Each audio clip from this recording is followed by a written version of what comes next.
සුළඟ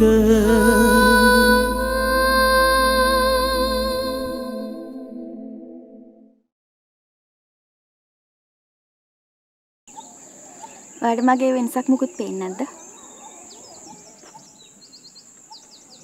නෑ.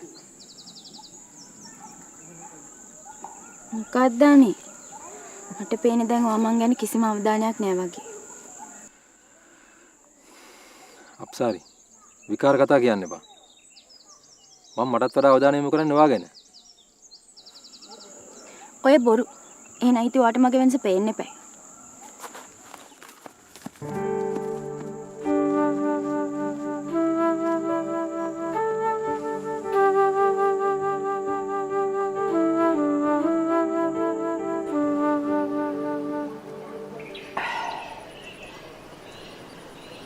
මට ඒ කෙල්ලව අල්ලගන්න තරම් අමාරුුන්නේ නෑ නෙවෙයි.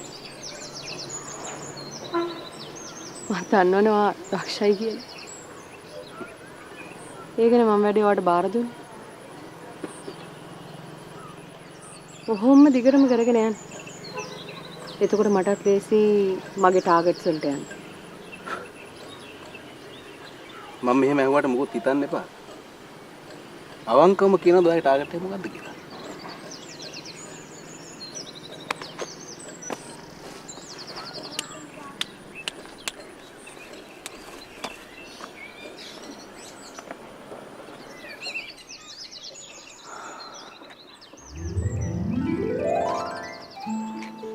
මගේ හිතේ අර බෝයි ගැන හැඟීමක් තියෙනවා.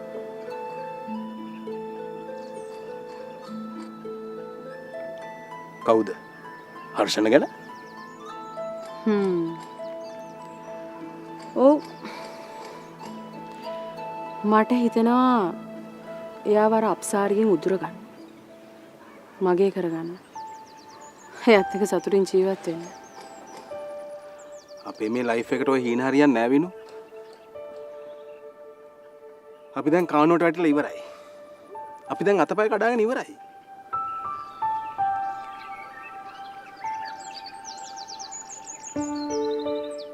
මේ වැටිච්ච කානුවේ දිගට යනවා ඇරෙන්න එතනින් එහාට ගොඩ එන්න විදිහක් අපිට නැහැ.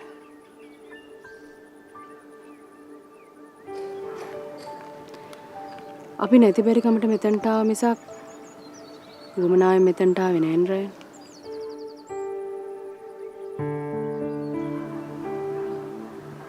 සාමාන්‍ය කෙල්ලෙක්ගේ හිතේ තියෙන හීන මගේ හිතෙත් තියෙනවා. තාම ඒව මැකිලා ගිහින් නැහැ.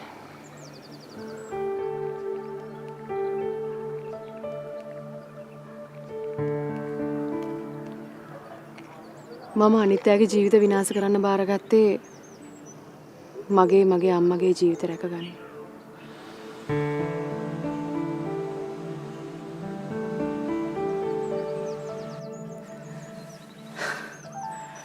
ඇත්තටම විනු මේ මම මෙච්චර කල් ඔයාව ආශ්‍රය කරාට ඔයාගේ හිස්ටරි ගැන දන්නේ නැහනේ.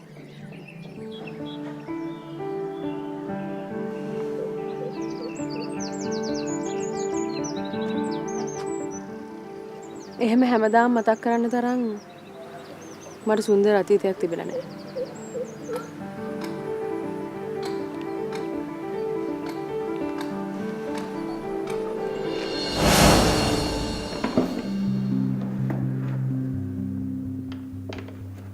ඔය විනෝ කවුද කියලා අපි හොයාගෙන ඉවරයි. විනෝ ලොක්කයට මුණ ගැවුණ කොහොමද කියලාත් අපි හොයාගෙන ඉවරයි.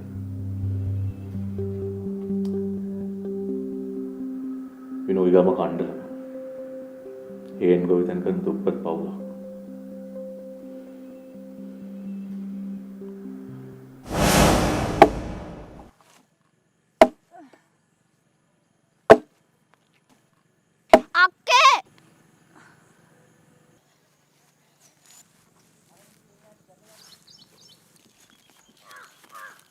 ඇයි නංගි? අනේ අක්කේ අම්මට ගොඩක් අසනීපයි. අනේ දෙයනේ. මේ මොකද්ද මේ වෙන්නේ? යක්.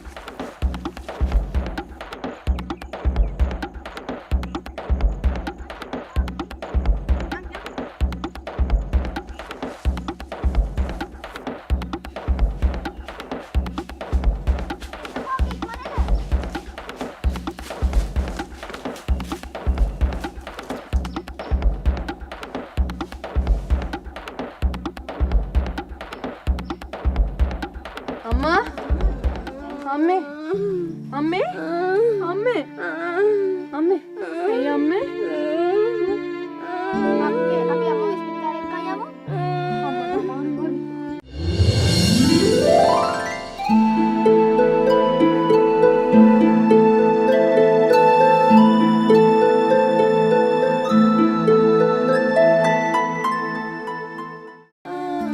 මාමේ අම්මව ටිකක් ඉස්පිරිතාලෙට කරන් යන්න.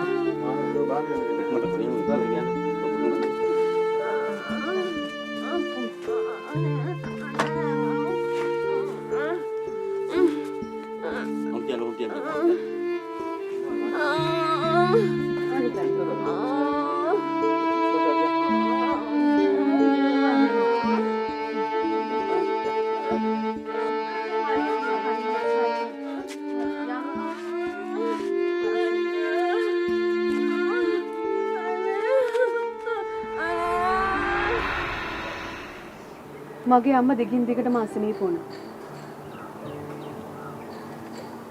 මායි නංගි අසරණ වුණා. අම්මට බෙහෙත් ගන්න, ගෙදර කන්න බොන්න, නංගිට උගන්වන්න. අපි ගාව සල්ලි තිබුණේ නැහැ.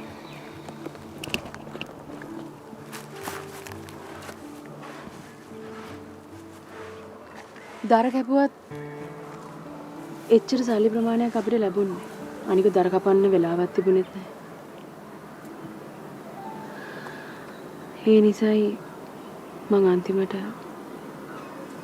සුරුනිමල මුදලාලි හම්බෙන්න ගියේ.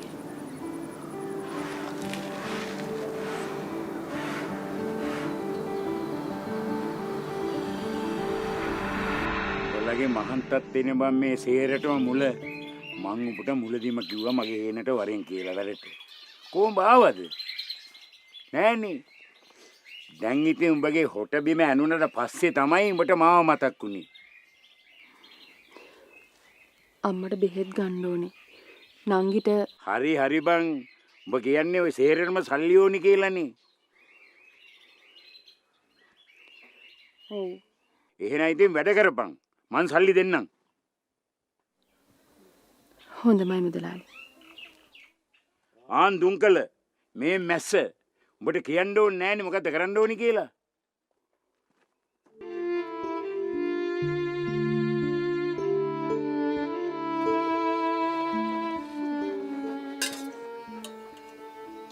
දැන් කොහොමද නංගි අම්මට? දැන් නම් හොඳයි අක්කේ. දිකට මේ වගේ බෙහෙත් බිව්වොත් අම්මට ඉක්මනට සනීප වෙයි. දොස්තර මහත්තයා ලියලා දීපු බෙහෙත් ටික නම් මම ෆාමසියෙන් ගෙනාවා. ඒවා හුඟක් ගණන් නංගි. බේත් ගන්න ඔය හැටි සල්ලි විදන් එනවනම් මට බේත් එපා. ඔය ඉස්පිතාලෙන් බේත් දීපුවා හොඳටම ඇත්ති. එහෙම කියලා හරියනවද? අපිට ඕනේ අම්මව ඉක්මනට සනීප කරගන්න. අක්කේ ඔයාට හම්බෙන සල්ලි මදි නම් මාත් එන්නම් ඉස්කෝලේ ඇවිල්ලා දුම්කොළ එහෙනට වැඩ කරන්න. නෑ. බෙන්න ඕනේ. ගෙදර හිටහන්.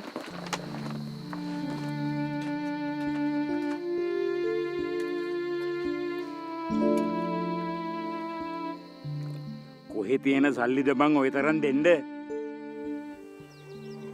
අම්මව ඉක්මනට සනීප කරගන්න ඕනේ. හරි බං උඹලා අම්මා සනීප කරේ මන් නෙවෙයිනේ. අනික මේ දුම්කල ගස් වලින් සල්ලි කඩන්නේ නෑනේ බං. දුම්කල කඩන්නේ.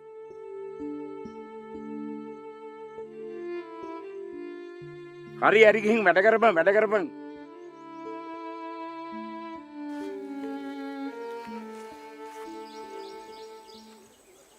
මුදලාලි කෙල්ලේ කොහොම ඉඳන් ආන් ආවා මිනිහා සල්ලි ඉල්ල ගන්න පුළුවන්.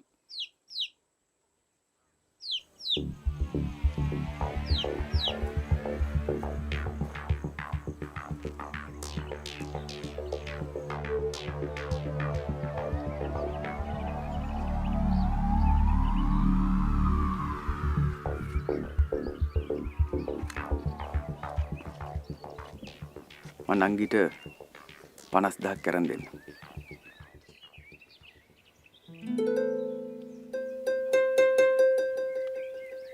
හරියට වැඩ කරොත් බෝනස් ලැබේ.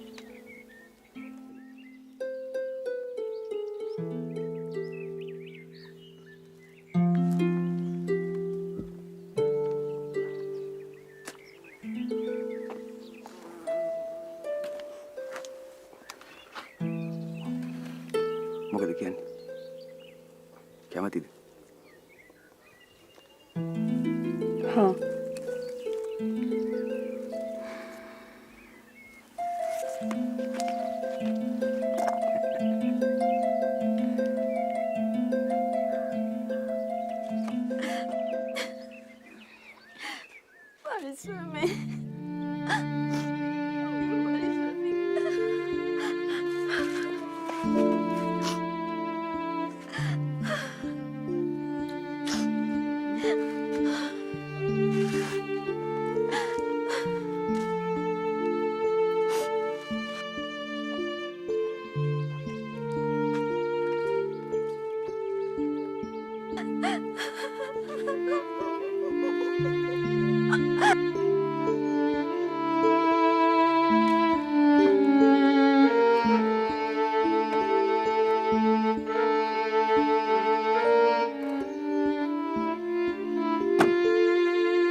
එදා ඉඳලා මගේ ජීවිතේ ලොකු අයට බාර වුණා. ජීවිතේ හුඟක් වෙනස් වුණා. ජීවිතේට අමීරි සිදුවීම් ගොඩාක් සිද්ධ වුණා. ඒත් මං ඒව සතුටින් බාරගත්තා. අතට ආව සල්ලි දිහා බලලා.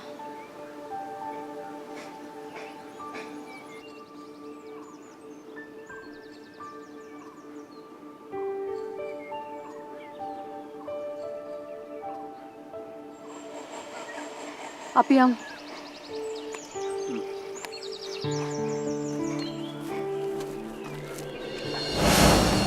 ඈත පිටතට ගමක දුක් විඳපු අහිංසක කෙල්ලෙක්. ලොක්කගේ කඩසල්ලි වලට අහු වුණා.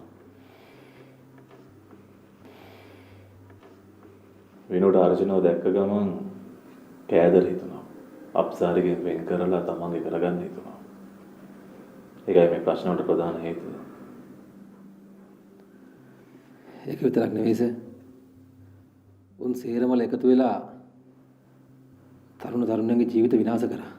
ඒකයි මට ඉවසුම් නැතුව ගියේ. සර් මාව මේ විදිහට මාංචු දාලා තියාගත්තේ නැත්නම් මං තවත් ගොඩක් දේවල් හොයාගෙන.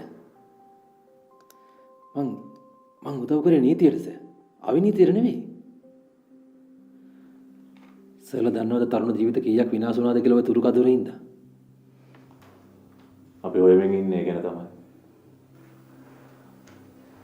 ඒක මං හොයාගත්තා සර්. ගාන 208ක්.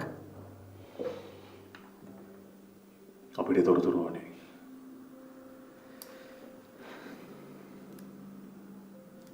මගේ මේ අත්වල තියෙන මාංචු ගැලවුණ දාට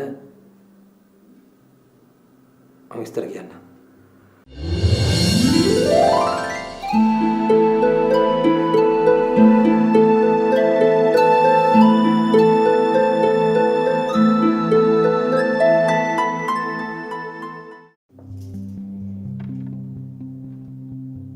ඒක තීරණය කරන්න උසාවියේ. ඒක උසාවියේ තීරණය කරන්නේ තමුන් වහන්සේලා දෙන තොරතුරු අනුව. අපි තීරණය කරන් ඉවරයි. හර්ෂණගේ අප ලබා දීමට විරුද්ධ නොවී ඉන්න. මට අප ලැබුණ ගමන් මං යන්නේ අප්සාරිය බලන්න.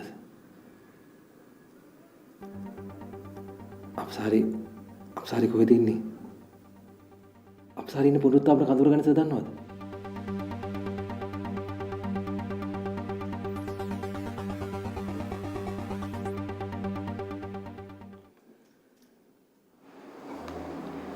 මාව හර්ෂණගෙන් වෙන් කරන්නේ ඒගොල්ලෝ සැලසුමක් හැදුවා. මට යන්තම් මතක් වෙනවා ඒක.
හරි හරි ඒක නෑ.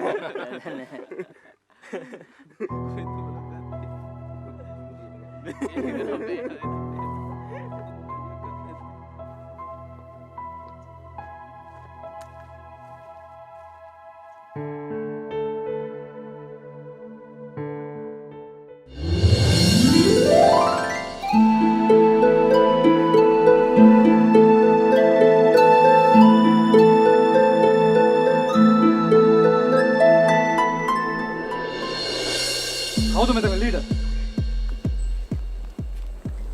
මමයි ලීඩර්.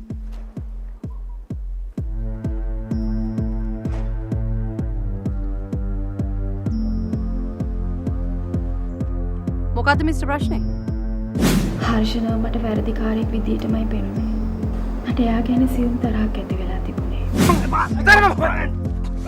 මූ පිස්සෙක් ඔයාට ගලපෙන්න හැමුවා. මොකද ඔබ කිව්වේ? Please mister Ryan. හා මෙතන යන්න.